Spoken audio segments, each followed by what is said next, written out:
कहानी की शुरुआत होती है सन 1050 से, जहाँ कुछ वाइकिंग्स जहाज़ों से एक जगह पे जाते हैं।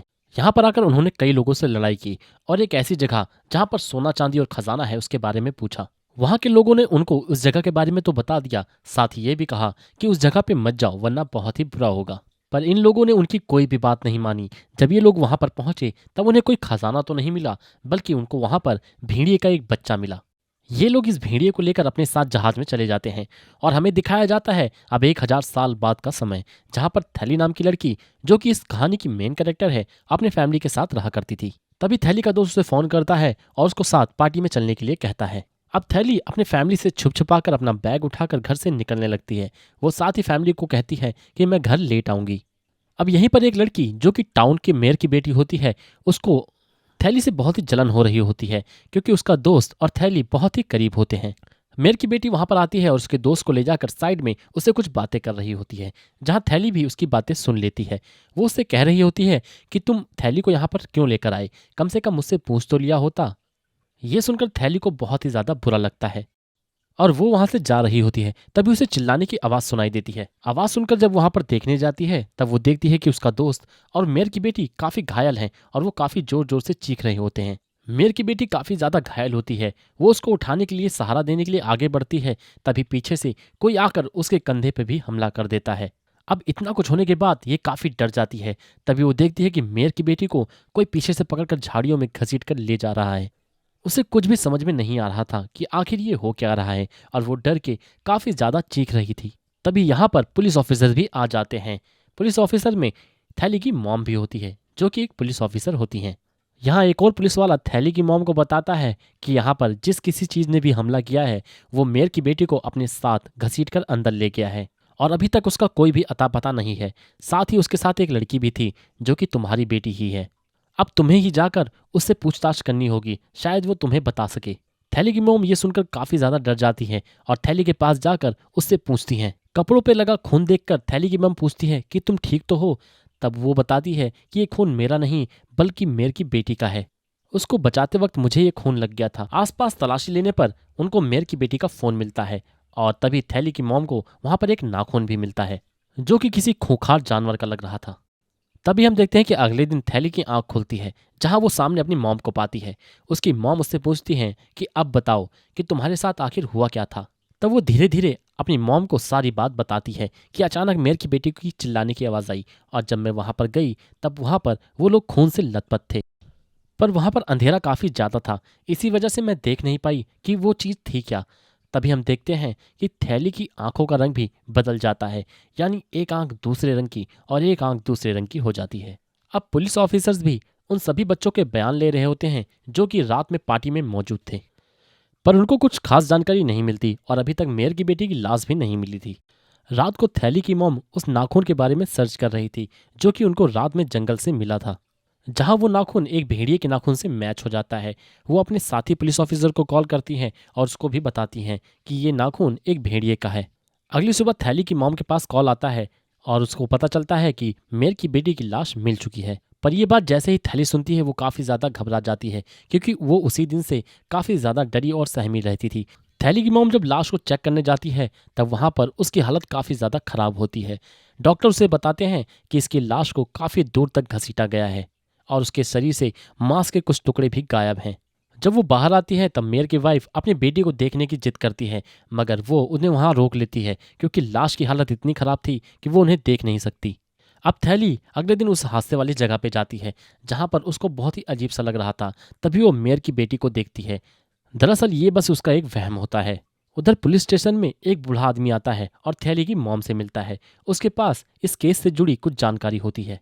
वो उन्हें बताता है कि जिसे आप ढूंढ रहे हैं वो कोई आम भेड़िया नहीं बल्कि एक वेयरवुल्फ है, यानी आधा इंसान और आधा भेड़िया, जो कि एक खास वक्त पे ही भेड़िया बनता है, जब वो पूरा चांद देखता है। और वो वुल्फ इंसान के खून का प्यासा है और ये सिलसिला जब तक चलता रहेगा जब तक वो उस नस्ल के आखिरी वुल्फ को ना मार दे। ये सुनकर थैली की मॉम काफी गुस्सा हो जाती है और उसको चुप करवा देती है। वो उसे कहती है कि यहाँ पर एक लड़की की मौत हुई है इतनी बेरहमी से और तुम्हें ये सब कहानियां सूझ रही हैं। ये सुनकर वो बूढ़ा आदमी कहता है कि मैं जानता था कि मेरी बातों पर किसी को यकीन नहीं होगा। वो वहाँ से जाने लगता है और साथ ही वो उनको कहता है कि जब तुम्हें मेरी बातों पे यकीन हो जाए तो मुझसे मिलने आ जाना। और वो उसे एक गोली भी देता है जो कि सिल्वर की होती है, और वो कहता है कि वो वुल्फ सिर्फ इसी गोली से मरेगा। वो गोलियों की डिब्बी उसके जेब में डाल देता है। ना चाहते हुए थैली की मॉम एक गोली को अपने साथ जेब में रख लेती है। अब थैली का दोस्त जो कि उसको पार्टी में लेकर गया था वो थैली से मिलता है और कहता है कि जो भी हुआ वो सिर्फ मेरी वजह से हुआ। अगर मैं तुम्हें उस रात पार्टी में ना बुलाता तो तुम इन सब चीज़ों में ना पड़ती। उसकी बातें सुनकर थैली उसको कहती है कि जो कुछ भी हुआ उसमें तुम्हारी कोई गलती नहीं है। जब वो जा रही होती है तभी उसको मेयर की बेटी के दोस्त मिलते हैं और वो उससे कहते हैं कि जो लोग तुम्हारे बारे में बातें कर रहे हैं क्या वो सही है कि तुम उसे बचा सकती थी मगर तुमने उसे जानबूझकर नहीं बचाया और सिर्फ वहाँ पर चिल्लाती हुई तमाशा देखती रही।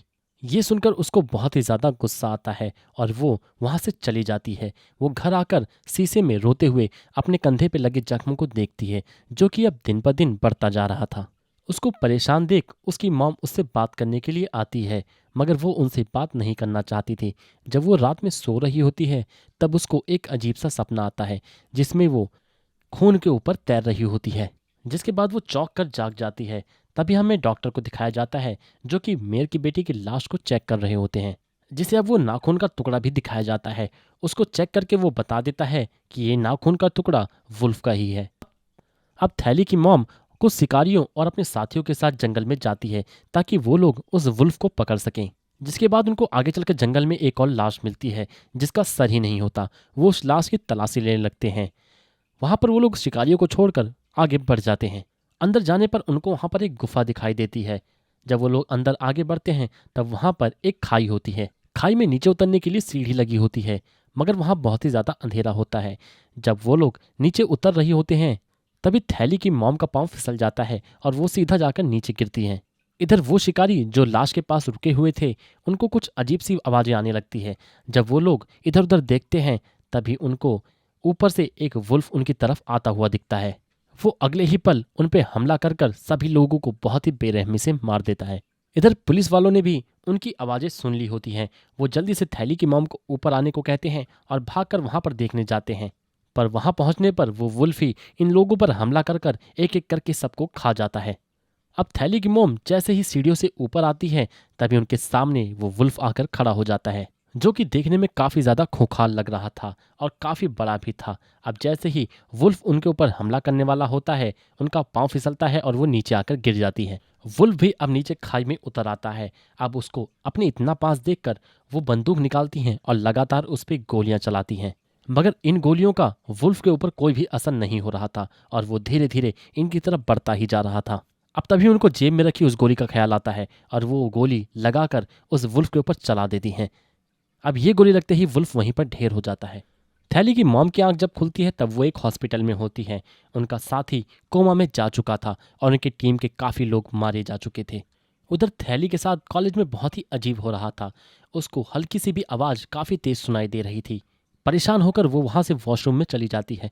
तभी उसको वहाँ पर मेयर की बेटी की झलक दिखाई देती है जो कि रो रही थी। थैली इन सब चीज़ों से काफ़ी ज़्यादा परेशान हो रही थी। रात को जब वो सो रही होती है तभी वो नींद में चलना शुरू कर देती है। ये देख उसकी छोटी बहन की आंख खुल जाती है। वो जाती है और उसको एक पेड़ के पास पाती है। उसकी छोटी बहन उसका हाथ पकड़ कर उसको वापस ले आती है। तब तक थैली की भी आंख खुल चुकी होती है। थैली की छोटी बहन कहती है कि मैं तुम्हारा हमेशा ख्याल रखूंगी। थैली कहती है अब मुझे बहुत ही ज़्यादा नींद आ रही है। ऐसा लग रहा है कि मैं कई महीनों से नहीं सोई। वो थक कर वहीं पर सो जाती है। इधर डॉक्टर वुल्फ की लाश को चेक कर रहे होते हैं। उनको काफ़ी ज़्यादा जानकारी भी मिलती है। डॉक्टर थैली की मॉम को बताता है कि इतने राउंड फायरिंग करने के बाद भी इसको उन गोलियों से कुछ भी असर नहीं पड़ा। सिर्फ एक गोली से इसकी मौत हुई है जो कि ये सिल्वर की गोली है। इस गोली ने इसके शरीर पे काफ़ी ज़्यादा गहरा जख्म किया है। ये गोली वही थी जो कि उस बूढ़े आदमी ने इनको दी थी। अब इसकी बात सुनकर ये सभी उस बूढ़े आदमी से मिलने के लिए उसके घर पे पहुंचते हैं। वहां पहुंचकर वो उससे उस वुल्फ की सभी जानकारी बताने को कहते हैं। बूढ़ा आदमी कहता है कि जिस वुल्फ को तुमने मारा है मैं उसे काफ़ी अरसे से ढूंढ रहा हूँ। वो बताता है कि इंसानों ने जानवरों की शक्तियों को पाने के लिए इंसानों के ऊपर कई सारे प्रयोग किए थे जिनका नतीजा ये खूंखार भेड़िया निकला है। और अब ये सिलसिला जब तक चलता रहेगा जब तक इस नस्ल के आखिरी वुल्फ को ना मार दिया जाए। वो उनको बताता है कि उनकी नस्ल ऐसे बढ़ती है कि जो भेड़िया भी किसी इंसान को काटता है वो वुल्फ में बदल जाता है। इधर थैली और उसके दोस्त को दिखाया जाता है।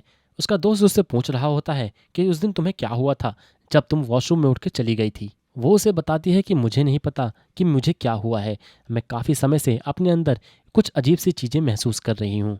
तभी उसके दोस्त की डैडी का फ़ोन आता है और वो बात करने के लिए गाड़ी से बाहर चला जाता है। अब थैली अकेली होती है और उसकी नज़र पूरे चांद पर पड़ जाती है। ये वही रात होती है जब इंसान वेयरवुल्फ भेड़िया बनता है। तभी उसको अचानक से कुछ होने लगता है। वो अपने शरीर में कुछ बदलाव सा महसूस कर रही थी और वो भी एक भेड़िए में बदल जाती है। उसका दोस्त जब बात करके वापस आता है तब वो उसे ढूंढ रहा होता है। तभी वो उसके ऊपर भी हमला कर देती है और उसको जान से मार कर खा जाती है। अगली सुबह जब थैली की आंख खुलती है तब वो खून से लथपथ मिलती है और तो और उसके मुंह से किसी की उंगली भी निकलती है जो कि उसके दोस्त की ही होती है। वो अपना चेहरा आईने में देखती है जो कि अब जानवर की तरह बदल चुका था। उसको कुछ भी याद नहीं था कि उसने अपने दोस्त के साथ क्या किया। ये जानने के लिए वो हादसे वाली जगह पे जाती है जहां वो देखती है कि उसका दोस्त मर चुका है। उसको ये देखकर काफ़ी ज़्यादा दुख होता है। वो फैसला लेती है कि अब वो यहाँ से काफ़ी ज़्यादा दूर चली जाएगी। अब वो अपने फैमिली के साथ भी नहीं रह सकती। अब वो जाती है और एक बस में चढ़ जाती है। उस बस में काफ़ी ज़्यादा लोग भी थे पर वहाँ भी अब वो धीरे धीरे एक वेयरवुल्फ में बदल जाती है। उसकी आवाज़ सुनकर सभी लोग उसे देखने आते हैं मगर वो तभी सभी को एक एक करके वहाँ पर मार देती है। इस घटना की खबर जैसे ही थैली की मॉम को मिलती है वो जांच करने के लिए बस में आती है लेकिन वहाँ पर उनको खून से लथपथ लोगों की लाश मिलती है। उनको वहाँ पर थैली का लॉकेट भी मिलता है जिससे वो समझ जाती है कि ये नया वुल्फ और कोई नहीं बल्कि उनकी बेटी थैली ही है। वो इस बारे में डॉक्टर को भी बताती है और वो कहती हैं कि हमें जल्द ही उसको ढूंढना होगा। तभी हम थैली के घर का सीन देखते हैं जहाँ पर उसकी छोटी बहन घर पे बैठकर ड्राइंग कर रही होती है। तभी उसको महसूस होता है कि उसके पीछे कोई आ रहा है। जैसे ही वो पीछे मुड़ती है वो देखती है कि वहाँ पर एक वेयरवुल्फ है। क्योंकि वो बोल नहीं सकती थी इसलिए अब वो चिल्लाकर मदद भी नहीं मांग सकती थी। पर जैसे ही वो उसकी आंखों में देखती है वो समझ जाती है कि ये मेरी बहन थैली है। इधर वुल्फ भी अब उसको देख कर रुक जाता है लेकिन तभी उसके पापा आते हैं और वुल्फ के ऊपर हमला कर देते हैं। वो वुल्फ को बिजली का झटका लगा देते हैं और अपनी छोटी बेटी को लेकर बाहर गाड़ी में आ जाते हैं। पर इन सब चीज़ों में उनको भी चोट लग जाती है और वो ठीक से गाड़ी भी नहीं चला पा रहे थे। तभी वो बेहोश हो जाते हैं और गाड़ी का एक्सीडेंट हो जाता है। थैली की बहन बाहर गाड़ी से निकल जाती है छुपने के लिए लेकिन गाड़ी का एक्सीडेंट हो गया था और वुल्फ भी वहां पर पहुंच चुका था। काफ़ी लोग भी एक्सीडेंट को देखकर उसके पास आ जाते हैं।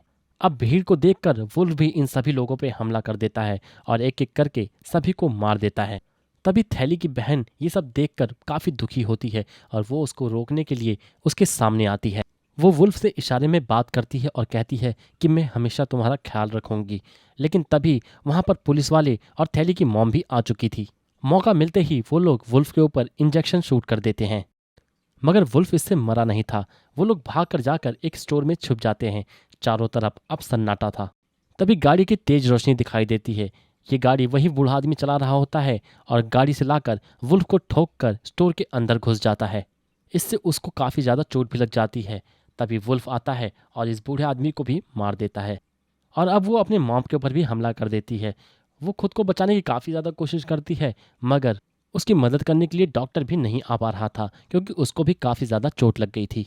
ये सब देखकर थैली की छोटी बहन काफ़ी ज़्यादा घबरा रही थी।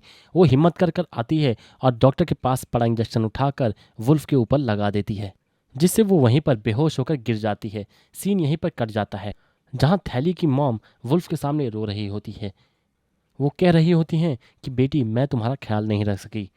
तभी वो खुद को संभालती हैं और अपनी जेब से गोली निकालती हैं क्योंकि वो इसको ऐसे ही नहीं छोड़ सकती थी। अगर उन्होंने इसे छोड़ा तो ये और लोगों की भी जान लेगी। पर यहाँ पर ये नहीं दिखाया जाता कि उन्होंने इसको मारा था या नहीं। तभी हमें अगले सीन में थैली की मॉम को दिखाया जाता है जो कि थैली की फ़ोटो के सामने वो गोली रखती हैं जिससे हमें पता चल जाता है कि उन्होंने थैली को नहीं मारा था।